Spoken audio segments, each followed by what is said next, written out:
Bismillahirrahmanirrahim. Assalamualaikum warahmatullahi wabarakatuh. Apa kabar semuanya? Mudah-mudahan sehat walafiat. Sebelum kita belajar, mari ikutin Bapak, kita berdoa bersama-sama. Bismillahirrahmanirrahim. Rabbi zidni ilma warazukni fahma. Amin ya rabbal alamin. Apa kabar semuanya? Sekali lagi, sehat? Sehat. Baik, kita akan mempelajari tentang faktor-faktor kemajuan peradaban Islam di dunia. Yang kelas 12 ini akan kita pelajari. Adapun yang kita pelajari adalah kemajuan peradaban Islam di dunia. Yang pertama, faktornya, apa yang mempengaruhi kita bisa maju. Yang kedua, bagaimana perkembangan Islam di dunia, baik nanti di India atau dimanapun akan kita lihat. Lalu yang ketiga adalah hikmah mempelajari tentang kemajuan peradaban Islam di dunia ini. Kita ambil hikmahnya nanti. Sejarah peradaban Islam di benua Asia. Nah, Asia kan banyak. Nah, salah satunya adalah Asia Tenggara. Yang pertama di Pakistan. Ini merupakan negara Islam yang ada di India pada abad ke-13 dan ke-15. Agama Islam berkembang dengan pesat di India, yaitu di India ini merupakan jajahan Inggris. Maka pada tahun 1947, Inggris memberikan kemerdekaan kepada India dan sekaligus menandai berakhirnya kejayaan Islam di India. Karena itu, India mendirikan negara baru yang terpisah dari India dengan nama negara Pakistan yang bertujuan sebagai berikut: mendirikan negara Islam secara tersendiri bagi umat Islam, menjadikan Pakistan sebagai pusat pengembangan ilmu pengetahuan dan filsafat yang bertaraf internasional. Sejarah peradaban Islam di benua Asia juga, di kawasan Asia Tenggara, Islam di India. Yang menakan agama Islam di India adalah para khalifah Ar-Rasyidin, dimulai dengan Khalifah Umar bin Khattab. Bukti Islam dikenalkan oleh para khalifah sebagai berikut. Yang pertama, tahun 16 Hijriah, Khalifah Umar mengirimkan pasukan ke Persia di bawah pimpinan Sa'ad bin Abi Waqqas. Yang kedua, pada masa Khalifah Utsman bin Affan dikirimkan Hakim bin Jabal ke India untuk mengenal negara India lebih luas. Lalu yang ketiga adalah pada masa Khalifah Ali bin Abi Thalib tahun 38 Hijriah atau 659 Masehi, Al-Haris Murrah ke India untuk menyelidiki jalan-jalan India, ilmu pengetahuan dan adat istiadat India. Selanjutnya, sejarah peradaban Islam di benua Asia adalah kawasan Asia Tenggara Islam di Afghanistan, yaitu 99% beragama Islam di Afghanistan. Ini pada masa Khalifah Utsman bin Affan, Islam telah masuk ke Ka'bah dan tahun 870 Masehi telah mengakar di seluruh negeri Afghanistan. Islam di Tiongkok, nah ini nih, Islam di Tiongkok ini adalah Islam masuk ke wilayah Tiongkok sekitar abad ke-10. Langsung datang dari Arab dan para saudagar dari India melalui perdagangan darat dan laut yang disebut Jalur Sutra pada masa dinasti Tang. Tiongkok loh bisa masuk Islam ke sana. Sejarah peradaban Islam di benua Asia lain yaitu Islam di Indonesia. Nah, negara kita yang kita cintai ini, Islam masuk ke Indonesia pada abad ke-7, yaitu dibawa oleh para pedagang Islam dari Arab, Gujarat, dan Malabar. Mereka menyiarkan Islam dengan cara damai, tidak dengan kekerasan ataupun paksaan. Adapun daerah-daerah yang dimasuki Islam adalah Sumatera bagian utara, Sumatera Barat, dan Jawa Tengah. Perkembangan Islam di Sumatera berjalan dengan pesat setelah kerajaan Sriwijaya mengalami kemunduran, terutama di Samudra Pasai. Dari Samudra Pasai, Islam berkembang di Malaka, Minangkabau, Riau, Tapanuli, dan lain-lainnya. Agama Islam masuk ke Jawa pada masa pemerintahan Ratu Siam 674 Masehi. Bisa dilihat dengan ciri-cirinya adalah yang diperankan oleh Wali Songo, maka umat Islam bisa berkembang, ajaran Islamnya bisa berkembang di Pulau Jawa dengan peran dari Wali Songo. Selanjutnya, Islam di Singapura. Negaranya cukup kecil tapi maju. Perkembangan Islam di Singapura tidak ada hambatan, baik dari sisi politik maupun birokrasi. Muslim di Singapura sekitar 15%, kecil memang. Dari jumlah penduduk yaitu sekitar 476.000 orang. Tempat pusat kegiatan Islam di Singapura adalah sekitar 80 masjid.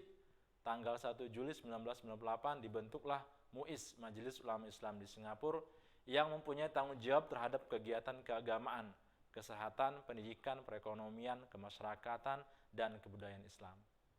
Islam di Thailand juga berkembang, yaitu melalui kerajaan Pasai di Aceh. Yaitu Islam di Thailand ini dimulai dari sejak Sultan Muzaffar Shah 1424 serta 1444 Masehi. Dari Malaka agar tetap tunduk kepada Thailand dengan bayar upeti sebanyak 40 tahil emas per tahun ditolaknya. Raja Thailand menyerang Malaka walaupun gagal. Pada akhir-akhir ini musim patani di Thailand cukup lama mendapatkan tekanan, penindasan, dan rejim Bangkok yang meluk agama Buddha. Juga Islam di Filipina. Berdasarkan catatan Kapten Thomas Port tahun 1775, ada orang Arab yang masuk Pulau Mindanao, Filipina. Seorang mubalik bernama Kabagusan pada abad ke-15, sedangkan yang menyebarkan agama Islam di Pulau Sulun adalah Syed Abdul Aziz dari Jeddah. Ini Islam di Filipina. Nanti bisa dibaca bagaimana dengan kasus Moro yang sampai sekarang masih belum selesai. Islam di Malaysia, tetangga kita, yaitu Malaysia, masuk Islam sekitar abad ke-14, yaitu dibawa oleh pedagang dari Arab, Persia, Gujarat, dan Malabar. Hampir sama dengan Indonesia. Di samping itu ada seorang ulama bernama Sidi Abdul Aziz dari Jeddah yang mengislamkan pejabat pemerintahan Malaka, dan kemudian terbentuklah kerajaan Islam di Malaka dengan raja pertama adalah Sultan Permaisura. Setelah beliau wafat diganti oleh Sultan Iskandar Shah sehingga penjara Islam bertambah maju pada tahun 1414 sampai 1477 Masehi. Ini Islam di Malaysia. Selanjutnya Islam di Brunei Darussalam, negara yang cukup kecil, ada tetangga kita di dekat Kalimantan. Islam di Brunei dapat berkembang dengan baik dan tidak ada hambatan karena agama Islam di Brunei menjadi agama resmi negara. Yaitu sampai sekarang adalah Hassanal Bolkiah menjadi rajanya. Negaranya cukup maju walaupun kecil. Untuk perkembangan agama Islam di Brunei telah didatangkan ulama-ulama dari luar negeri termasuk dari Indonesia. Masjid-masjid banyak didirikan, umat Islam di Brunei menikmati kehidupan yang benar-benar sejahtera sesuai dengan namanya Darussalam, negeri yang damai. Sejarah peradaban Islam di benua Australia. Nah, ini adalah negara benua Australia yang bahasa Inggrisnya. Islam masuk ke Australia pada abad ke-19 Masehi, dibawa oleh para penggemar Muslim di Afghanistan. Para pengembara Muslim Afghanistan tersebut lambat laun mampu mendirikan masjid di beberapa daerah seperti di Broken Hill, New South Wales, Perth, ibu kota Australia Barat, dan Adelaide, ibu kota Australia Tengah dari bahan kayu. Tahun 1924, para pendatang dari Albania dan Australia Utara meningkatkan perkembangan Islam di sini. Mereka berprofesi sebagai petani tembakau. Setelah Perang Dunia Kedua, para pelajar Muslim dari Yugoslavia di Australia Tengah menggantikan pembangunan masjid-masjid di Adelaide sebagai pusat aktivitas keagamaan. Kegiatan ini dipimpin oleh Imam Ahmad Saka. Menurut catatan statistik, tahun 1975, Australia berpendudukan 13.132.000 jiwa dan 1%-nya dari penduduk tersebut yaitu beragama Islam. Alhamdulillah. Sejarah perkembangan Islam di Amerika, yaitu Amerika setelah runtuhnya Bani Umayyah di Spanyol tahun 1492, karena para Muslim Spanyol tidak tahan hidup di bawah tekanan Raja Ferdinand, mereka lebih memilih mencari penghidupan di benua baru. Islam masuk ke daratan Amerika dilatar belakangi oleh Columbus dalam pelayarannya menuju benua baru yang dipandu oleh navigator dan ABK Muslim dari Andalusia untuk Maroko, dan migrasi penduduk Muslim di Afrika pada akhir abad ke-19. Mereka bersama Columbus melakukan pelayaran ke daratan Amerika dan Kanada dengan aneka ragam motif dan tujuan, bukan bahkan setelah Amerika tampil sebagai salah satu negara adidaya, masih banyak mahasiswa Muslim yang berdatangan dan tinggal di Amerika untuk beberapa lama. Amerika merupakan negara demokrasi liberal sekaligus sekuler yang menganut prinsip pemisahan antara urusan agama dan negara. Namun sangat memberikan kebebasan beragama bagi rakyatnya. Lambat laun Islam semakin berkembang sehingga muncul suatu kekuatan Islam yang disebut Black Muslim. Jadi di sana itu banyak warga-warga Amerika kulit hitam yang beragama Islam. Adapun sejarah peradaban Islam di benua Eropa, setelah tadi Asia, Australia, Amerika, Eropa, yang pertama Islam di Spanyol.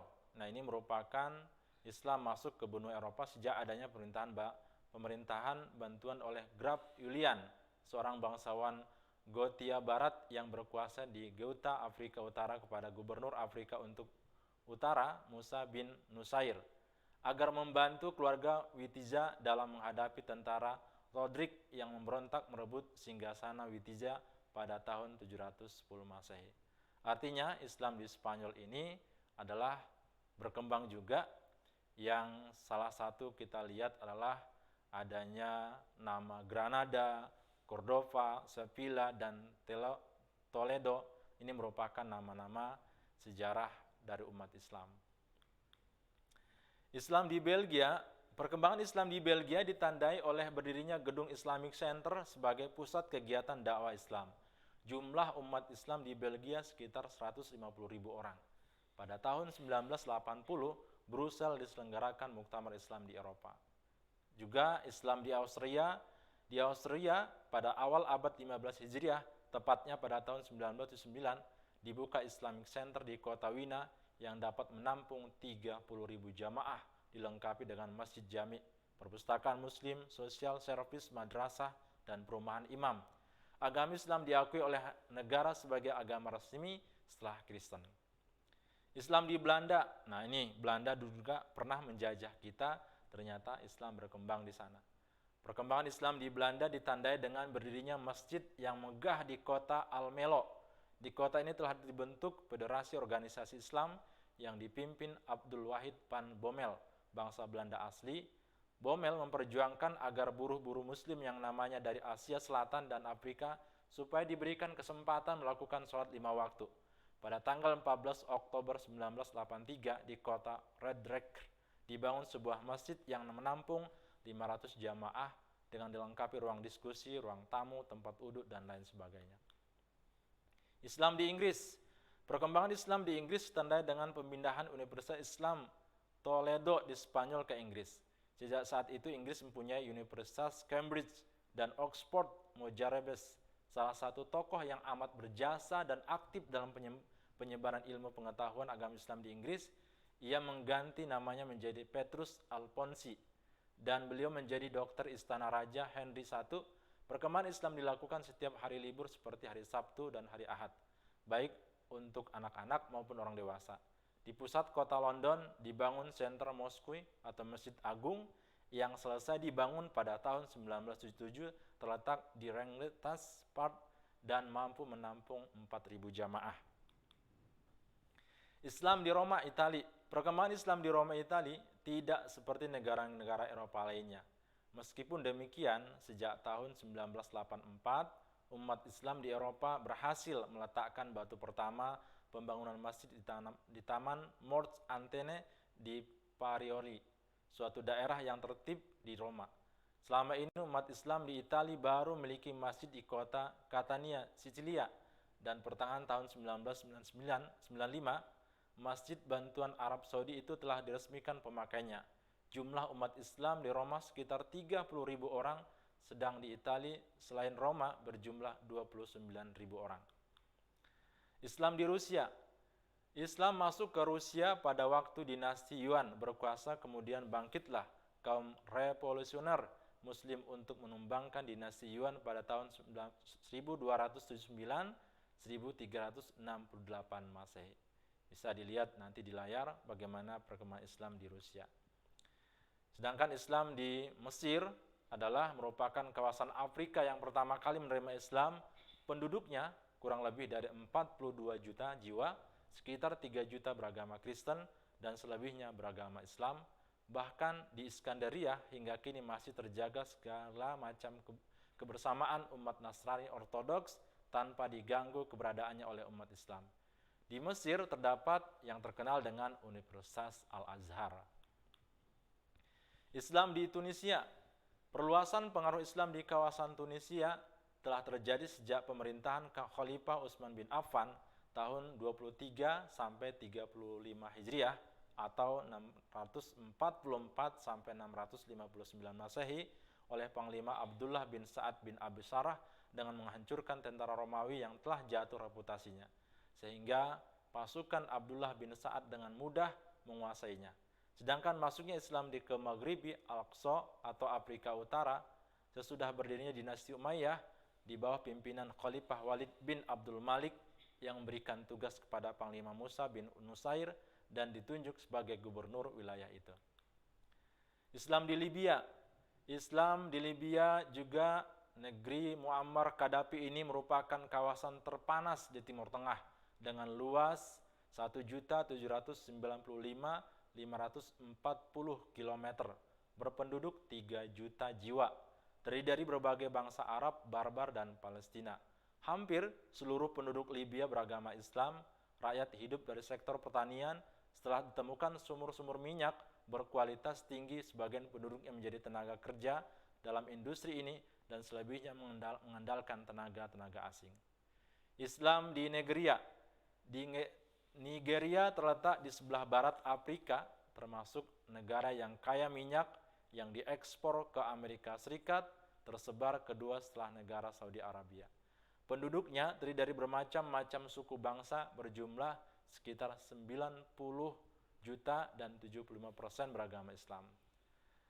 Selebihnya beragama Kristen dan animisme. Negeri-negeri yang menikmati pengaruh Islam di kawasan Afrika dan hingga kini penduduknya mayoritas beragama Islam adalah Aljazair dan Ethiopia. Faktor-faktor yang mempengaruhi kemajuan peradaban Islam di dunia: 1. Pindahnya ibu kota dari Syam ke Irak. 2. Banyak cendekiawan yang diangkat menjadi pegawai pemerintah. 3. Paham Mu'tazilah menjadi mazhab resmi negara pada masa Khalifah Ma'mun dan tahun 827 Masehi. Faktor yang mempengaruhi kemajuan peradaban Islam di dunia: 1.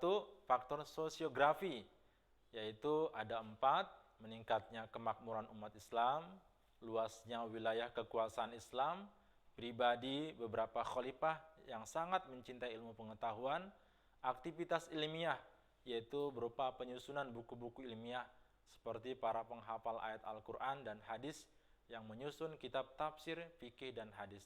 Ini merupakan faktor yang mempengaruhi kemajuan umat Islam di dunia. Adapun kita identifikasi pusat kemajuannya, yaitu kita lihat ada Mekah, Madinah, Yerusalem, Damaskus atau Suriah, Baghdad, Kairo, Istanbul, Tiongkok, Andalusia, Persia. Dan terakhir, apa hikmahnya setelah kita belajar? Yang pertama, umat Islam harus pandai. Yang kedua, umat Islam harus menguasai ilmu politik. Yang ketiga, umat Islam harus menguasai ekonomi. Yang keempat, umat Islam harus disiplin. Demikian yang Bapak sampaikan. Mudah-mudahan bisa diambil pelajarannya. Yang kurang paham bisa kita diskusikan. Namanya manusia, yang datangnya ada salah dari saya sendiri, yang benar dari Allah Subhanahu wa taala. Bapak tutup dengan mengucapkan Assalamualaikum warahmatullahi wabarakatuh.